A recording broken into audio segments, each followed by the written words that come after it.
अस्सलाम वालेकुम dear students, कैसे हैं आप सब लोग। आज जो हम लेक्चर डिस्कस करने वाले हैं वो है the Muslim family laws ordinance 1961। इसका मैं आपको कंप्लीट लेक्चर बताऊंगा और इसके बाद वो हम सूट ड्राफ्ट करेंगे। एक जो होगा वो मेंटेनेंस ऑफ चाइल्ड का होगा, दूसरा जो है वो सूट होगा डिसोल्यूशन ऑफ मैरिज भी होगा, इसमें साथ ही रिकवरी ऑफ डाउरी आर्टिकल्स होगा, ब्राइडल गिफ्ट्स होगा और जिस 7,68,000 बनते हैं और belonging to maintenance of allowance होगा। जब तक इद्दत जब तक पूरी नहीं होती उस वक्त तक जो है ना वो वाइफ क्लेम कर सकती है मेंटेनेंस का। तो सबसे पहले जो हम इसका लेक्चर देखते हैं, पूरा लॉ देखते हैं, जो फैमिली लॉ ऑर्डिनेंस है उसको हम देखते हैं पूरा। उसमें सबसे पहले तो वही बताया गया है कि जो एक्सटेंड करता है पूरे पाकिस्तान में होगा, फ़ौरन इनकम इनटू फोर्स आएगा और बाकी डेफिनेशंस क्लॉजेज हैं इसकी। उसके बाद सेक्शन जो है आगे बताता है ये उसका है आर्बिट्रेशन काउंसिल का 1A के बारे में। Means a body consisting of a chairman and representative of each parties. Representative parties होंगे वो हस्बैंड एंड वाइफ होंगे। तो to a matter under ordinance in any party in case of any party fails to nominate representative. और कोई party दोनों में से husband and wife में से अपना रिप्रेजेंटेटिव नॉमिनेट करने से जो है वो कासिर रहती है, नाकाम हो जाती है with in the prescribed period of time, तो फिर आर्बिट्रेशन काउंसिल जो है ना वो अपना काम खुद ही करती रहेगी। तो मसालती काउंसिल होती है arbitration council, husband and wife को बुलाती है आर्बिट्रेशन करने के लिए जब भी तलाक हो जाए, तलाक का मैटर हो जाए। तो आगे हम चल के देखते हैं, सारा कुछ डिस्कस करेंगे। अभी सिर्फ ये डेफिनेशन ही हैं किस्म की।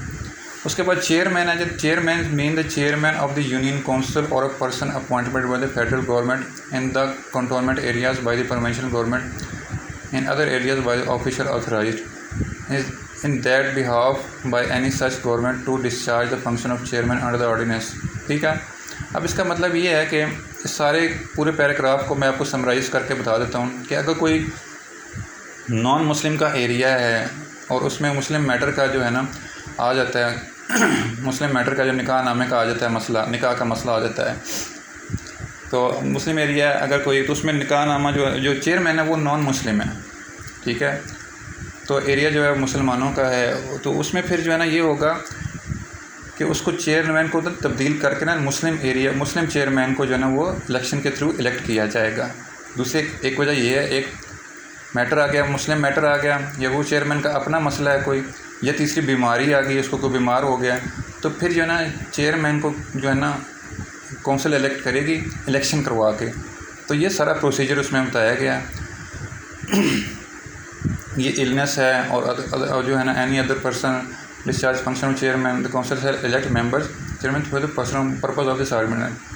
ठीक है, इसमें ये बताया गया ऑनिंग टू इलनेस और any other reason unable to discharge the function of chairman the council shall elect one of its Muslim members as chairman of the purpose of this ordinance. ठीक है, तो इसका जो है ना यूनियन काउंसिल का जो है ना एक चेयरमैन होता है, तो ये उसके बारे में जो है ना बताया गया आर्बिट्रेशन काउंसिल का।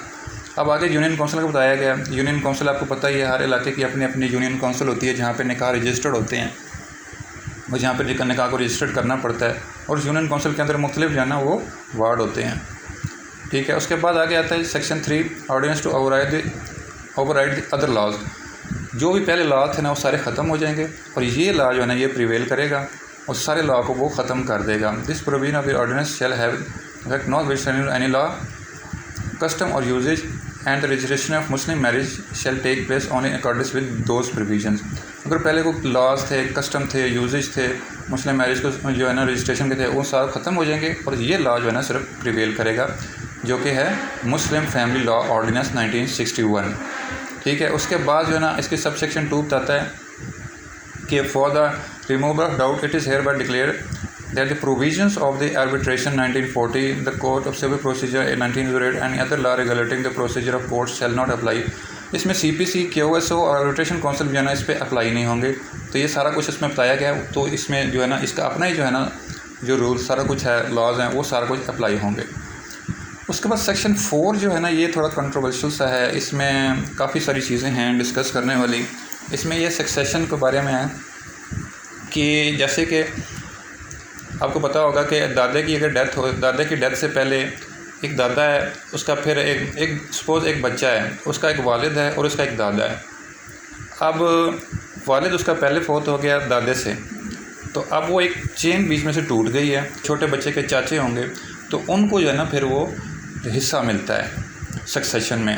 अब ये लॉ ये कहता है कि इन केस ऑफ फर्स्ट, अगर पहला जो है ना सबसे पहले जो है ना फादर की डेथ हो जाती है और उसके बाद जो है ना ग्रैंडफादर की डेथ होती है, तो फिर जो है ना सन और डॉटर जो है ना उनको शेयर मिलेगा, जबकि शरीयत में जो है ना कोई शेयर नहीं मिलता। अब ये लॉ थोड़ा जो है ना काफ़ी कंट्रोवर्शियल है और लोगों को शेयर मिल रहे हैं इस तरह से, क्योंकि शरीयत ने जब इजाज़त नहीं दी तो लोग फिर सक्सेशन के थ्रू केस करके लोग फिर ले लेते हैं पैसे, शेयर्स ले लेते हैं अपना।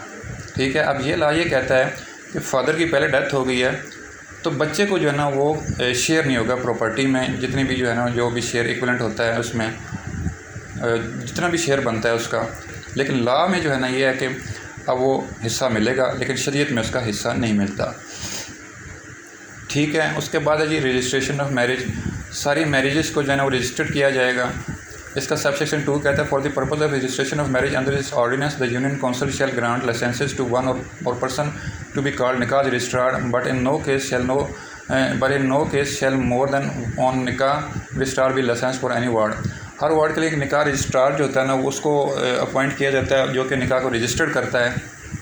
तो अब इसमें थोड़ी अमेंडमेंट है 2A पंजाब में डाला गया है, दैट निकाह रजिस्ट्रार विल फिल, इसमें 2A में डाला गया है, पंजाब में अमेंडमेंट की गई है। उसमें यह है कि 2A अमेंडमेंट डाली गई है कि निकाह रजिस्ट्रार जो है ना वो फिल करेगा accurate columns of nikahnama, accurate name लड़की और लड़के से पूछ के सारी कॉलम्स जो है ना ठीक जो है ना एक्यूरेट जो है ना उसको फिल करेगा। ये 2A में किया गया अमेंडमेंट की गई है। उसके बाद सेक्शन 3 कहता है every marriage not solemnized by the nikah registrar shall for the purpose of the registration on this ordinance be reported to him by the person who has solemnized such marriage.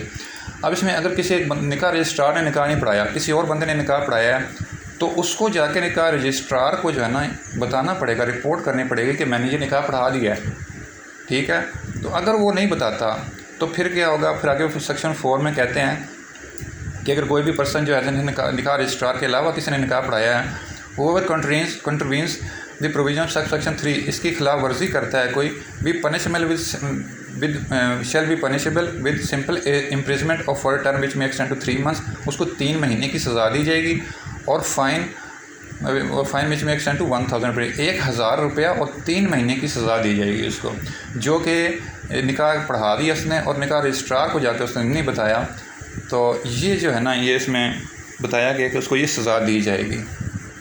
उसमें फिर पंजाब में अमेंडमेंट की गई है if any violets 2A, अगर 2A की जो उसने खिलाफ वर्जी की है, अगर उसने ये जो है ना किया एक्यूरेट जो है ना फॉर्म फिल नहीं किया उसने सारा कुछ, तो उसको फिर जो है ना 1 महीने की और 25,000 रुपया फ़ाइन किया जाएगा। पनिशमेंट 1 मंथ और 25,000 रुपया फ़ाइन उसको दिया जाएगा। ठीक है, उसका सब सेक्शन 5 कहता है the form of nikahnama the registrar the registers to be maintained by निकाह registers the record of preserved by the union council. तो ये सारा कुछ बता दिया कि यूनियन काउंसिल में जो है ना रिकॉर्ड प्रिजर्व किया जाएगा। In the manner which marriage shall be registered copies of nikahnama shall be supply to parties, और एक पार्टीज़ को जो है ना हस्बैंड और वाइफ को जो है ना निकाहनामे की कॉपी जो है ना वो प्रोवाइड कर दी जाएगी और उसकी फ़ीस जो है ना वो भी अदा कर दी जाएगी प्रेस्क्राइब मैनर, जो भी इसका तरीक़ाकार है। ठीक है, उसके बाद सेक्शन 6 कहता है एनी पर्सन में on payment of the prescribed fee if any inspect of the office the union council the record preserved under section 5 or obtain a copy of any entry therein। मतलब कोई भी जो है ना prescribed फ़ी पे करके ना किसी के निकाह नामे की कॉपी जो है ना वो यूनियन काउंसिल से हासिल कर सकता है। मिसाल के तौर पे एक बंदा जो है ना वो किसी का रिकॉर्ड चेक करना चाहता है कि इसने दूसरी शादी की हुई है कि नहीं की हुई, तो उस यूनियन काउंसिल में जाएगा तो उसकी फ़ीस पे करेगा और उसके निकाह नामे की कॉपी जो है ना वो निकाल के ले आएगा।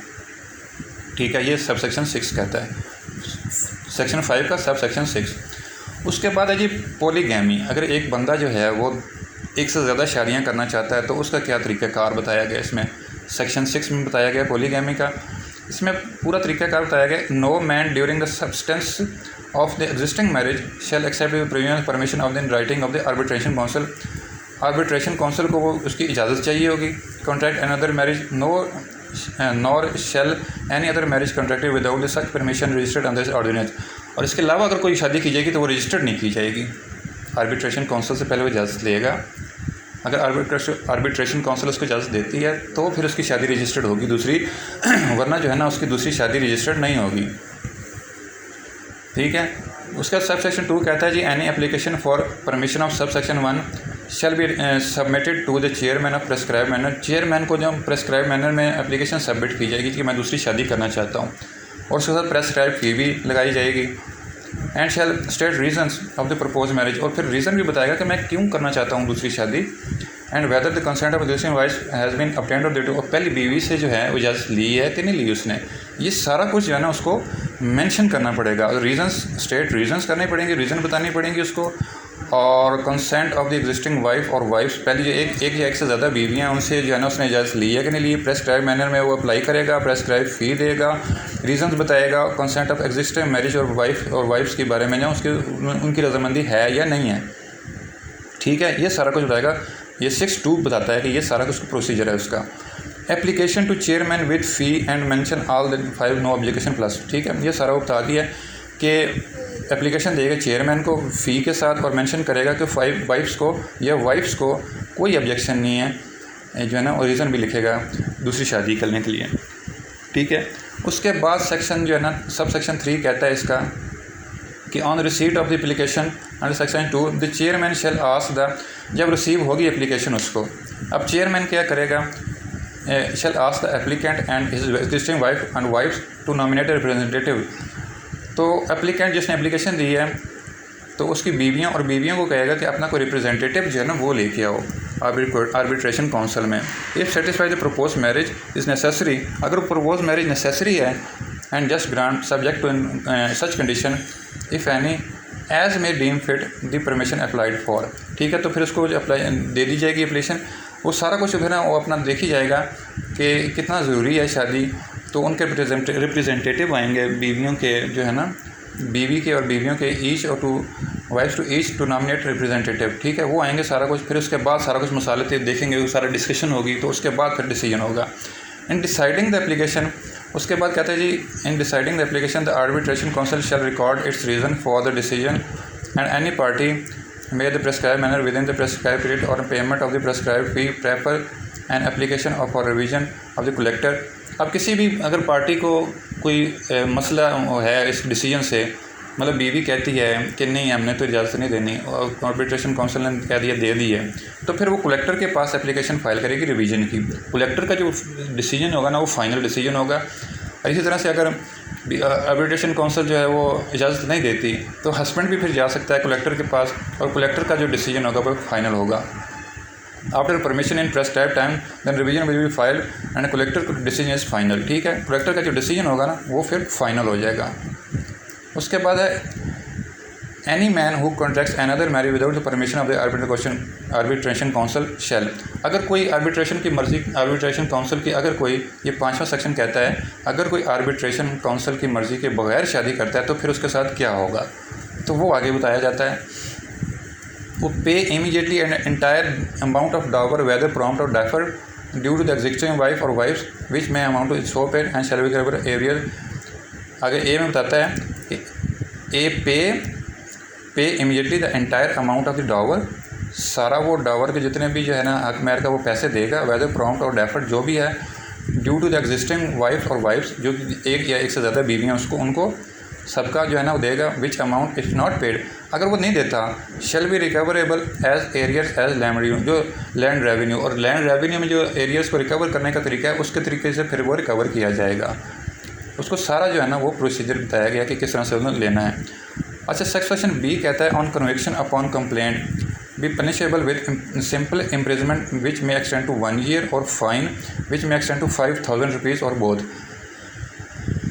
अब बीवी चली जाती है, वो कहती है कि मैंने तो मेरी इसने इजाज़त के बगैर दूसरी शादी कर ली है, तो फिर कोर्ट क्या करेगी, उसको सिंपल इम्प्रिजमेंट जो है ना 1 साल की सज़ा देगी और 5,000 रुपये जुर्माना करेगी, या दोनों दे सकती है उसको, फाइन और विद बोथ। अब पंजाब में अमेंडमेंट आ गई है, साल तो 1 साल ही है, अब 5,000 को बढ़ा के उन्होंने 5 लाख रुपया कर दिया उन्होंने। अब कोई बीवी की मर्ज़ी के बगैर शादी करेगा तो उसको 5 लाख रुपया जो है ना वो देना पड़ेगा फ़ाइन। उसके बाद सेक्शन 7 आता है जो कि तलाक़ के बारे में ना डिस्कस किया जाता है। ये सारा तलाक़ का प्रोसीजर है कि any man who wishes to divorce his wife shall as soon as may be after the pronouncement of तलाक़ in any form, अगर वो ओरल है या रिटन है, whatsoever given the chairman notice करेगा वो कॉपी इन राइटिंग, और उसके बाद जो है ना वाइफ को भी एक कॉपी दे देगा। ठीक है। whoever contravenes the provisions of the subsection 1, अगर इसकी खिलाफ वर्जी करता है सबसेक्शन 1 की, तो उसको 1 साल की सज़ा है और 5,000 रुपये जुर्माना दिया जाएगा। यानी कॉपीज़ अगर नहीं सेंड करता यूनियन काउंसिल को और बीवी को, तो उसको 1 साल सज़ा और 5,000 जुर्माना होगा। उसके बाद सब सेक्शन 3 जो है ना, ये एक तो इसमें कहता है जी एक talaq unless revoked earlier expressly और otherwise shall be not effective until the expiration of 90 days from the day on which notice under sub section delivered to chairman. ठीक है। अब सब सेक्शन 3 कहता है कि 90 दिन के अंदर अंदर जो है वो जब तक नोटिस इफेक्टिव होगी, अगर नोटिस दे दिया तो 90 दिन के अंदर जो है ना वो इफेक्टिव नहीं होगी, 90 दिन के बाद जो है ना वो इफेक्टिव होगी। उसके बाद है जी within 30 days of receipt of notice the chairman shall constitute arbitration council for the purpose of bringing about the reconciliation between the party. अब जब नोटिस रिसीव हो गया after date within 30 days of the receipt of notice, 30 दिन के अंदर notice receive होने के बाद चेयरमैन जो है ना वो कॉन्स्टिट्यूट करेगा आर्बिट्रेशन काउंसिल और उन दोनों पार्टीज़ को मसालत करने की कोशिश करेगा। ठीक है। कि उन दोनों को एक नोटिस भेजेगा, हर महीने एक नोटिस जाएगा हस्बैंड को भी बीवी को भी कि आप आएँ यूनियन काउंसिल में, आपके हम मसालत करवाते हैं। If the wife is pregnant eight the time of तलाक इज़ प्रोनाउंस्ड, अगर जो है ना बीवी तलाक के टाइम जो है ना वो प्रेगनेंट है, talaq shall not be effect until talaq shall not be effect until the period mention in subsection 3 और the pregnancy which is later end. तो जो भी पहला जो है ना एंड होगा, मतलब अगर पहले तलाक दे दिया तो उसके अगर प्रेगनेंसी जो है ना 6 महीने बाद जो है ना एंड हो रही है, डिलीवरी हो रही है उसकी, तो 6 महीने बाद जो है ना फिर तलाक होगी उसकी। ठीक है। और उसके बाद ये जो है ना सबसेक्शन 6 जो है nothing shall be debar a wife whose marriage has been terminated by talaq effective under section from remarrying. ये बहुत ही इस्लाम के ख़िलाफ़ है शिक। इसमें ये कह रहा है कि nothing shall be endeavour a wife whose marriage has been terminated by talaq effective under this section from remarrying the same husband without and interviewing the marriage of a third person unless such termination is for third time so effective. इसका मतलब ये है कि एक husband ने अपनी बीवी को 3 तलाक़ें दे दी हैं, तो उसके बाद ये कह रहा है कि उसके बाद हलाला करने की उसको ज़रूरत नहीं है। अगर वो दोबारा 3 तलाक़ें दे देता है फिर भी उसको हलाला करने की ज़रूरत नहीं है। अगर वो तीसरी दफ़ा 3 तलाक़ें दे देता है तो फिर जो है ना कोई हलाला करने की उसको ज़रूरत पड़ेगी, लेकिन ऐसे जो है ना उसको हलाला करने की ज़रूरत नहीं पड़ेगी। तो ये जो है ना ये बहुत ही कंट्रोवर्शियल सी शिक है, लेकिन अब है तो अब क्या किया जा सकता है। तो उसके बाद जो है ना अगला सेक्शन जो आता है वो है resolution of marriage other than तलाक। अगर कोई तलाक की रेजोल्यूशन डिफरेंट तरीके होते हैं ना, एक हस्बैंड तलाक देता है, दूसरा म्यूचुअल अंडरस्टैंडिंग की होती है, और तीसरी खुला के ज़रिए होती है। खुला जो है बीवी जो है ना वो लेती है। तो अब इस सेक्शन में बताया गया है कि जिस तरीके से भी तलाक ली जाएगी प्रोसीजर उसका सेक्शन 7 वाला ही होगा, जो सेक्शन 7 में दिया था। नोटिस जाएंगे आर्बिट्रेशन काउंसिल को और फिर उसके बाद मसालती काउंसिल होगी, तो ये सारा जो है ना वो तरीका वही अप्लाई किया जाएगा। म्यूटस मटेंडिस का मतलब होता है एज इट इज़ वही तरीका जो है ना अप्लाई किया जाएगा उस सेक्शन 7 में। अगर डेलीगेट कर दिया वाइफ को अपने राइट एक्सरसाइज करना चाहती है और डिज़ॉल्व मैरिज अदरवाइज दैन तलाक है, तो सेक्शन सारा कुछ जो है ना वो 7 वाला तरीका अप्लाई किया जाएगा।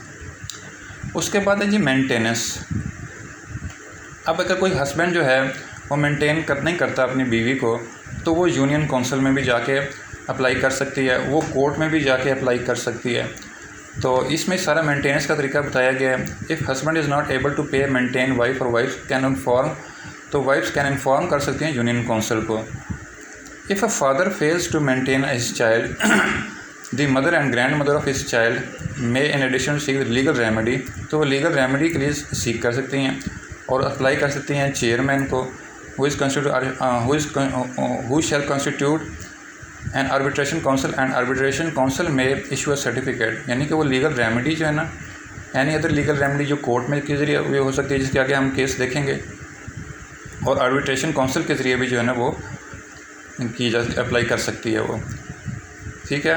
उसके बाद आगे जी husband and wife may in prescribe manner within the prescribe period payment a prescribe fee prefer application revision, और उसके बाद रिवीजन का बताया गया कि इस टाइम के इसके अंदर कितनी फ़ीस दे के जो है ना वो रिवीजन फ़ाइल की जा सकती है जो भी इसके ख़िलाफ़ जाना चाहता है इस डिसीजन के ख़िलाफ़, ठीक है। उसके बाद डॉवर है कि जो है ना हक महर जो है ना where no details about the mode of payment of dower prompt of deferred, अगर वो कोई डिटेल नहीं बताई गई डॉवर की हक महर की and are specified in nikah और marriage contract the entire amount of dower shall be punish और shall be presumed to be payable on demand. तो फिर ये ऑन डिमांड पे हो जाएगा कि जब भी मांगेगा तो उसको देना पड़ेगा। अगर कोई प्रॉम्प्ट और डेफर्ड डॉवर नहीं दिया लिखा गया निकाहनामे में तो फिर उसको ऑन डिमांड जब भी वो मांगेगी तो उसको वो हक महर देना पड़ेगा। उसके बाद सेक्शन 11 कहता है the government may make rules to carry into effect the purpose of this ordinance, तो गवर्नमेंट जो है ना वो रूल्स बना सकती है इसको अफेक्ट करने के लिए। अच्छा, इसके बाद जो है ना हम एक दो केसेस देखते हैं। अब एक लड़की है हुमैरा, डॉटर ऑफ असलम, सारा कुछ इसका आ जाएगा, प्लेंटिफ आ जाएगी, बेटी है उसकी साथ सना, और बाबर जो है ना वो उसका हस्बैंड है डिफेंडेंट। अब इसने सूट फॉर मेंटेनेंस, बच्ची के लिए मेंटेनेंस जो है ना वो क्लेम करना चाह रही है। That the plaintiff above named was married with defendant के साथ शादी हुई अबव नेम लाहौर में इस डेट को हुआ, और हक महर जो इतना दिया गया जो कि अभी तक अनपेड है। Rukhsati took place at the same day but nikah was registered, निकाह जो है ना इस डेट को रजिस्टर्ड हुआ, शादी रुखसती पहले हो गई थी इस हक महर के मुताबिक। तो उसके बाद क्या भाई, तो rukhsati after rukhsati relation between the spouses remain harmonious married life for few years and then the plaintiff husband जो उसने स्टार्ट कर दिया mental and physical torture start कर दिया और शक करना शुरू कर दिया, suspect the character, instigation of in laws, अपनी घर वालों की मर्ज़ी के और अपने फैमिली मेम्बर्स और अपने दोस्तों के कहने पे मेरे किरदार पे शक करना शुरू कर दिया, बीवी कह रही है। उसके बाद जो है ना उसके बाद थर्ड फैक्ट है कि that out as a backed of one female issue namely Sana was born 10/10/2020 को पैदा हुई, but the defendant disown his daughter, उसने कहा कि ये मेरी बेटी नहीं है above name, and the defendant turn out, उसने उसको घर से निकाल दिया न्यूली बॉर्न बेबी को from his house and said until it is prove that he is father the newly born minor above name, जब तक कोई साबित नहीं कर देती कि मैं ही उसका बाबू, he will not rejoin her and he will divorce her, और उसको डाइवोर्स दे देगा और उसको ज्वाइन नहीं करेगा, ठीक है। उसके बाद कहता है जी अगला पॉइंट बताती है लड़की, उसने मेंटेन भी नहीं किया अभी तक 10/10/2020 से अब तक, और ड्यू टू सर्कमस्टांसेस मैंने ड्यू टू फिफ्थ जो फैक्ट है कि that due to circumstances mentioned above it is very difficult and beyond the plaintiff's control to save her harmonious matrimonial life and maintain herself along with the minor above name. मतलब ये है कि अब तो वो जो है ना उसके लिए मेंटेन करना जो बहुत मुश्किल हो गया इस शादी को अपने माइनर के साथ, कुछ असलूबी के साथ जो है ना वो नहीं रह सकती है। अब प्लेंटिफ से क्या दोनों लाहौर के रहने वाले हैं, प्रेस्क्राइब फी जो है ना वो दे दी गई है। अब वो सीख क्या कर रही है, प्रेयर में क्या मांगना चाह रही है, डायरेक्ट किया जाए कि 2000 रुपये पर एनम दिया जाए, या इसको 12,000 करते हैं, 2000 तो खैर कुछ भी नहीं बनता, 12,000 कर दीजिए, कॉस्ट ऑफ सूट भी दिया जाए, अगर कोई और जो है ना रिलीफ है तो वो भी कोर्ट दे सकती है। तो उसके बाद फिर आगे मोहम्मद वसीम एडवोकेट जो आ गया, प्लेंटिफ आ गया, तो उसके बाद ये सारा कुछ जो है ना उसका ओथ वगैरह आ गया, ये सारा कुछ ओथ आएगा। तो उसके बाद जो है ना हम फिर एक सूट करते हैं जिसमें रिकवरी ऑफ डाउरी आर्टिकल्स है, ब्राइडल गिफ्ट्स है, इतना जो है जहेज़ का इतना सामान है, बिलोंगिंग्स और मेंटेनेंस ऑफ अलाउंस टिल इद्दत, जब तक वो तलाक नहीं हो जाती तो उस वक्त तक मेंटेनेंस भी जो है ना वो हस्बैंड दे, ठीक है। अब इसमें यह पहला पॉइंट माना है कि इस डेट को शादी हुई इतने हक महर के साथ, फिर वही है शुरू में ठीक ठाक रहे, बाद में लड़ाइयाँ शुरू हो गई उनकी, कुछ अर्से बाद उसने मिसबिहेव करना शुरू कर दिया, मजाक उड़ाना शुरू कर दिया उसके फैमिली मेम्बर्स का, सबका। थर्ड पॉइंट है that the defendant also never provided adequate maintenance to the plaintiff, instead the extorted small amounts from the one preferred one pretext to another. उसने थोड़े थोड़े अमाउंट करके उसने मेंटेनेंस दी है, कोई मेंटेनेंस ज़्यादा नहीं दी उसने। तो फोर्थ में बताया गया कि plaintiff soon realise that the defendant was immature है, रिस्पॉन्सिबल पर्सन है and ignored all decent etiquettes. उसको कोई एटिकेट्स नहीं आते। There was a complete incompatibility of temperament between the parties. उन दोनों की पार्टीज़ के दरमियान बहुत टेम्परामेंट में बहुत डिफरेंस है। ठीक है, ये सारा बताया गया। उसके बाद फिफ्थ पॉइंट लाना जी, the plaintiff on protest against the behaviour of the defendant was pushed out of the house. इस डेट को उसको घर से निकाल दिया गया। तो उसने अपनी लड़की, फिर उसके पास कोई और ऑप्शन नहीं रह गई थी कि वो अपने घर वाले अपनी माँ बाप के घर चली जाती। That elders of the families try to reconciliation, काफ़ी उन्होंने कोशिश की कि रिकन्साइल करें दोनों को। That in view of the above narrated circumstances and manifest misdeeds of the defendant plaintiff has developed a strong hated. उसके बहुत ज़्यादा हेटेड हो गया उसके दिल में। तो लिहाजा वो अब क्या चाहती है, वो अब अल्लाह की प्रेस्क्राइब लिमिट्स में वो नहीं रह सकती, इसलिए उसको खुला ग्रांट की जाए। ठीक है, उसके बाद आगे फिर हमने बताना है कि जो भी ऐसा जहेज़ की जितनी भी सारी चीज़ें हैं वो सारी लिस्ट दे के नीचे आपने सम कर देना है। यहाँ पे बेड लिख देना है, फ्रिज लिख देना है, सारों की कॉस्ट लिख के नीचे टोटल कर देना है आपने। फिर नीचे लिखना है that all the dowry articles, gold ornaments and bridal gifts given to the defendant at the time of rukhsati amounted इतना 7 lakh position of the defendant. ये भी सख्त पोजीशन में हैं डिफेंडेंट के, तो लिहाजा इसको हमें दे के से वापस दिलाया जाए। उसके बाद आगे लिखना है द डिफेंडेंट कर्ज 1,30,000 कमाता है, लिहाजा 70,000 रुपया जो है ना वो टिल इधर तक जो है ना वो हमें मेंटेनेंस जो है ना वो प्रोवाइड की जाए जब तक खुला नहीं हो जाती। उसके बाद आगे है that the plaintiff has repeatedly demanded divorce. उसने काफ़ी प्लेंटिफ ने डाइवोर्स की डिमांड की है, लेकिन उसने इग्नोर कर दिया है। अब अगला पॉइंट 12 है कि that nikahnama is in possession of defendant. Possession जो है पोजेशन में है, निकाहनामा जो है डिफेंडेंट की पोजेशन में है, और no copy of the same was provided to the plaintiff. और प्लेंटिफ को कॉपी प्रोवाइड ही नहीं की गई, और ना प्लेंटिफ को पता है कि ये कहाँ पे रजिस्टर्ड होता है, क्योंकि औरतों को ज़्यादा नहीं पता होता कि कहाँ पे यूनियन काउंसिल है, कहाँ पे रजिस्टर्ड होता है। तो वो भी हम इसमें एक फैक्ट लिख देते हैं फिर इस तरह से। तो उसके बाद कॉज ऑफ एक्शन जो है ना वो फर्स्टली अकर हुआ जब उसने घर से निकाल दिया, सेकेंडली जो है ना रिकन्सिलेशन फेल, और सेकेंड अक्रूड हुआ जब जो है ना कॉज ऑफ एक्शन जब घर वालों ने मसालत की कोशिश की और वो फेल हो गए। और फिर थर्ड जो है ना जो कॉज ऑफ एक्शन अक्रूड हुआ वो ये है कि divorce of the plaintiff, refuse ने डाइवोर्स कर दिया, डिफेंडेंट ने रिफ्यूज़ कर दिया डाइवोर्स करने को प्लेंटिफ को, और डाउरी आर्टिकल्स को जो है ना वो देने को रिफ्यूज़ कर दिया, और ये अभी तक कंटिन्यू है। फिर आगे कॉज ऑफ एक्शन जुरिस्डिक्शन जो है ना वो बता दी गई और कोर्ट फीस फिक्स कर दी है। अच्छा, ये आ गया। उसके बाद जो है आगे फिर आता है प्रेयर क्लॉज में आता है, in aforementioned circumstances it is humbly prayed that decree may be passed in favour of the plaintiff and against the defendant.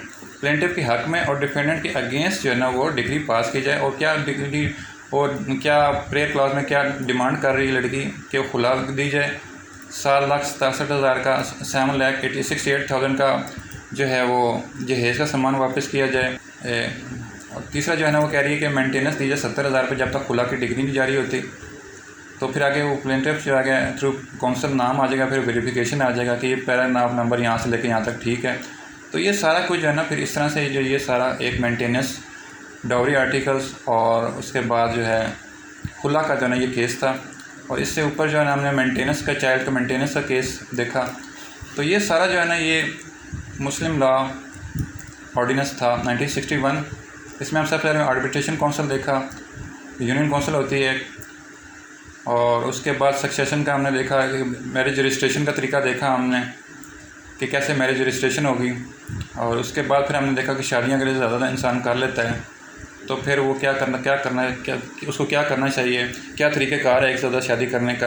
अगर वो बीवी से या यूनियन काउंसिल से इजाज़त नहीं लेता तो फिर उसके साथ क्या क्या हो सकता है, 1 साल की सज़ा होगी, और उसके बाद उसको 5,000 जुर्माना होगा। और अमेंडमेंट कर दी है उन्होंने, इसने पंजाब गवर्नमेंट ने अमेंडमेंट कर दी है, तो उसको 5 लाख तक जो है ना वो जुर्माना हो सकता है। उसके बाद तलाक़ का फिर हमने देखा, डिसोल्यूशन ऑफ मैरिज जो भी तरीका होगा वो सब वही अप्लाई किया जाएगा जो तलाक़ में है। फिर मेंटेनेंस में देखा हमने, और उसके बाद डॉवर में जगह को प्रॉम्प्ट डॉवर मेंशन नहीं किया गया। तो फिर उसके बाद क्या होगा, जो पेबल ऑन डिमांड, जब जैसे वो डिमांड करेगी तो उसको हक मेरा उसको देना पड़ेगा। तो उसके बाद हमने 2 केसेस देखे। तो ये था आज का lecture, Muslim family law ordinance 1961। उम्मीद है आप लोगों को समझ आ गया होगा। मिलते हैं इंशाल्लाह नेक्स्ट लेक्चर में, तब तक के लिए अल्लाह हाफिज़।